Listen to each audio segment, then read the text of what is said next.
Bonjour les filles. Voilà, donc maintenant nous allons voir la leçon 2 qui va en fait inclure des pas, enfin des mouvements de la danse orientale faits uniquement avec le buste, et notamment cette partie-là. Donc, voilà, comme ça vous pourrez voir mes chevilles. Alors nous allons voir 3 mouvements. La rotation de la poitrine, d'accord, dans un sens et dans l'autre. Le tremblement des épaules et le haut-bas poitrine. On va décomposer ces morceaux, ces mouvements et je vous le mettrai après sur la musique. Donc, on va commencer par la rotation de la poitrine. Il faut imaginer tout simplement que vous êtes en haut d'un balcon et que par contre vous avez refait la peinture de votre balcon, donc vous n'allez pas vous tâcher. Et en bas, dans la rue, il y a un beau jeune homme. Donc vous allez vous pencher pour regarder. Puis finalement, il vous plaît pas. Vous revenez. Oh, quoique il est mignon, mais... Non. Vous voyez ce que je veux dire? Vous devez avancer votre poitrine. D'accord? Vous l'avancez vers l'avant, pas vers le haut. Vers l'avant. Vous la mettez sur le côté gauche, côté droit, pardon. Non, gauche. Excusez-moi. Avancez, côté gauche. Reculer. Donc reculer, c'est quoi? C'est la position 2 normale, normalement notre version du bassin. Donc reculer, droite, avant, gauche, derrière, droite, avant, gauche, derrière, droite. Et quand vous avez ce mouvement-là, vous l'enchaînez doucement, puis de plus en plus vite. De l'autre côté, c'est la même chose, c'est avant, droite, derrière, gauche, avant, droite, derrière, gauche, et de plus en plus vite.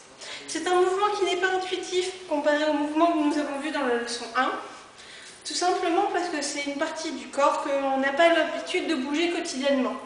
Donc il faut vraiment s'entraîner pour avoir le mouvement et il n'arrivera pas de suite normalement, d'accord?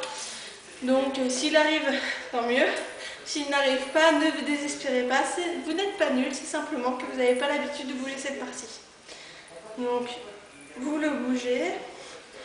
Vous pouvez tout simplement vous asseoir sur une chaise et essayer de faire le mouvement. Ça sera peut-être plus facile que de le faire debout.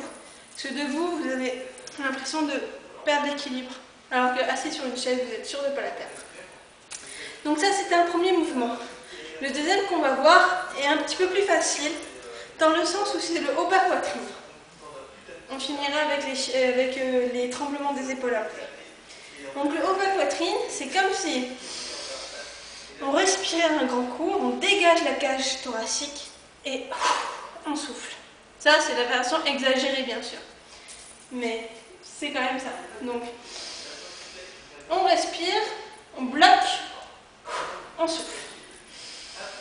On respire, on bloque, on serre les abdos et on souffle. Ce qui fait que, après, intuitivement, ça va faire haut, on grandit. Bon, évitez de respirer un grand coup après quand c'est venu. Donc c'est on grandit, on bloque, on relâche. On grandit, on relâche.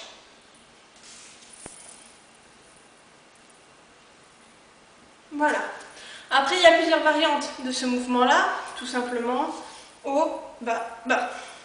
Alors, celui-là, quand vous aurez bien le premier, c'est simple. C'est on bloque, avec les abdos, on va desserrer un peu, et on rebloque, et on rebloque. Et on lâche, pardon.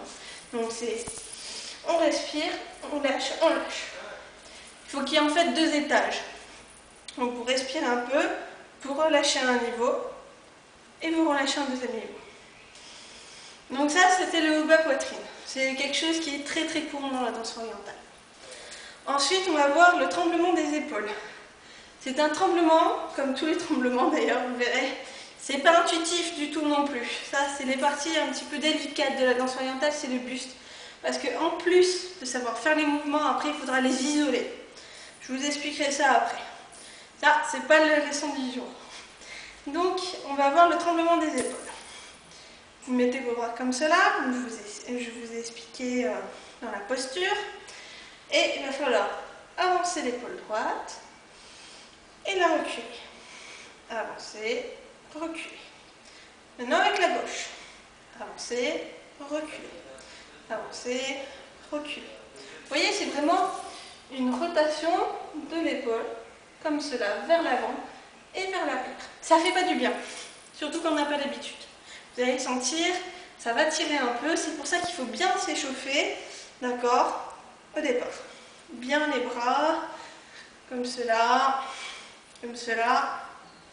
et puis, comme je vous ai montré, comme cela. C'est très important, sinon vous pouvez vous faire mal. Le tremblement, c'est cet enchaînement, d'accord, d'épaules, mais de plus en plus vite. C'est un enchaînement, c'est-à-dire, vous allez avancer l'épaule droite et en même temps reculer l'épaule gauche. Et inversement, on avance l'épaule gauche, on recule l'épaule droite. Et tac, et tac, et tac, et tac. Ce mouvement est un mouvement à part entière, c'est-à-dire que vous pouvez très bien le mettre dans une chorégraphie quand vous avez un peu de percussion, etc. pour marquer la percussion. Mais le tremblement des épaules, c'est aller de plus en plus vite, comme cela, puis de plus en plus vite, de plus en plus vite. Pour les personnes qui ont des poitrines assez importantes, forcément votre poitrine va bouger. Mais il y a un moyen de limiter en fait la vibration, ce qui fait que votre poitrine ne va pas partir comme cela. C'est tout simplement de bien dégager la cage thoracique quand vous le faites et de serrer les abdos très fort. Comme ça, quand vous allez le faire, bien sûr, elle va bouger, il faut pas rêver, elle va pas rester statique, hein, mais ça évitera de bouger un peu n'importe comment et ça fera un mouvement moins vulgaire que comme ça. Vous comprenez? Bon, maintenant, on va voir ces morceaux en musique. Enfin, ces mouvements, pardon. Enfin, si ça veut, hein.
Shake, shake,